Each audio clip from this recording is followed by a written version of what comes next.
The underdog, David versus Goliath.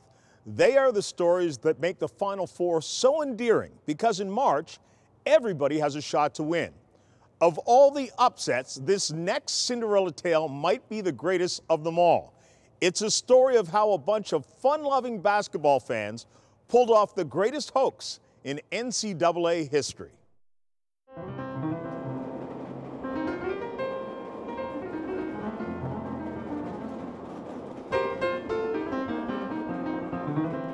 I've heard a lot of great stories in my time, but nothing quite like this. It all started at a little tavern called McGuire's on Chicago's west side, where the topic of conversation rarely strayed. Basically, it was sports, basketball, football, and drinking. That was our common bond. It was a sports hangout, and a lot of sports people would come in there. Chicago Catholic League high school coaches and scouts would come in. Well, anytime there was a coach that was in town, they knew that if they'd stop at McGuire's or McGuire University, they were going to really get the lowdown on who was who. And a couple people thought that it sounded better to say you were going to the university than you were going to a tavern. It's over! It's over! Oh, we won! Loyola won the ball game! Oh! The year of 1963 came along and Loyola University had great success and, of course, got to the Final Four. Loyola winning the national championship was the stepping stone for us.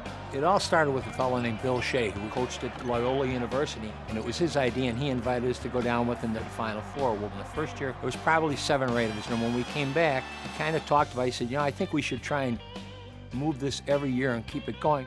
And so they did.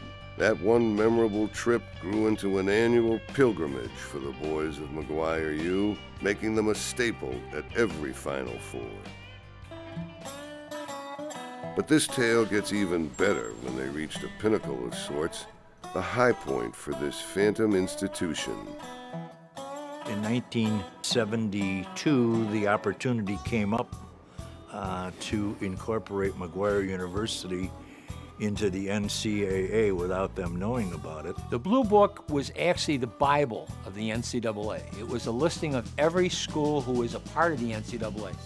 So we registered as a university, and lo and behold, we made the NCAA book. It said right there on page so-and-so, McGuire University, West Madison Street, Forest Park, Illinois. You'd have to turn in a fee. You'd have to tell who all your coaches were by sport. You'd have to list your athletic director. And we made up all these fictitious names. We named them after people we knew. For instance, one of our coaches was a policeman out at O'Hare named Sal. Well, nobody knew his last name, so we just put him in as Sal DeCopper. And he got in there, and people said, what the hell kind of name is that, Sal DeCopper? And all of a sudden, McGuire, the tavern McGuire University, was getting calls from different universities scheduling games. John McGuire would answer the phone, McGuire University, and he'd say, well, I want to talk to Bill Shea, the coach here. I'm from so-and-so university. We'd like to play him. He'd say, well, Bill Shea doesn't get in until 10:30 at night. And the guy'd say, what the hell kind of school is that the coach doesn't get there 10:30 at night?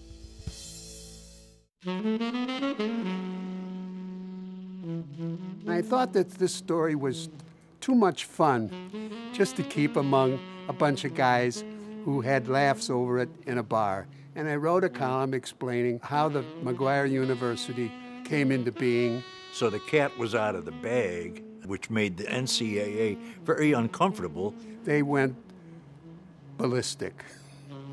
It's kind of a spoof. We don't cause any harm, but I don't think the NCAA was too happy with us when they first started out. An institution like McGuire University brings back part of the fun of the sport. School's what you make of it. Same thing with McGuire. It's what you choose to make of it. And it wasn't an institution of higher learning, although a lot of people learned a lot of things in there. You knew it would always be a good time with these fellas. Oh, and the stories. I was in a lobby, and this is around midnight. Elevator door opened, and George came out with his boxer shorts, went into the little pool that they had with the goldfish in the lobby and jumped right out of there, back on the elevator, and went back up to the room. We had this guy that used to like to sing Irish songs, but he has the habit of, when he sings, he closes his eyes. But he was in the middle of a song singing and he closed his eyes and everybody walked out. I had never met Fog Allen, the legendary coach from Kansas, and I said to him naively, Mr. Allen, why do they call you Fog? And he said to me in this gruff voice, I'll tell you why they call me Fog. Aren't you the coach of Loyola that's playing for the national championship tonight? He said, yes. He said, and you're sitting here having a drink? And George looked at me and said, I'm coaching, I'm not playing. McGuire U may no longer be officially recognized by the NCAA, but they've been going strong for almost 50 years. Every year they've gone to the Final Four. That's why they call themselves the Final Five. There's the 4 teams, and McGuire's always there. So the Final Five. Mike Krzyzewski one year was down with his Duke Blue Devils and he'd practice. We went over to the practice and he used to yell at us, don't you dopes ever stay home from McGuire University? Well, I'm shocked that I haven't gotten an honorary degree to McGuire University. It's really one of the ultimate fan things. I think it's great, and again, I'd love to be an honorary member. Hi, guys. Hey! What are we doing? The Final Four is a festive time. It's a time to have fun, get together and swap stories, and that's what McGuire University was. Well, the driving force and the purpose behind the thing is camaraderie. I got to admit, the people that are part of McGuire now and in the past have been some of the greatest people I've ever met and have made one heck of a good organization. Some of them would break down and cry. They were so proud to be a part of this thing. Many good friendships were formed through McGuire's. It was just a good group of guys that loved each other. They didn't like each other, they loved each other. And a lot of them, sad to say, are gone, but it was the greatest group of guys I've ever met.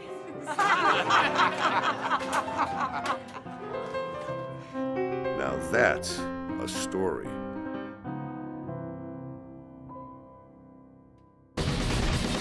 When we return, can you imagine the tournament with 96 teams? Doug Gottlieb is talking expansion, plus a few other things on his mind. Right here when the race to March Madness continues.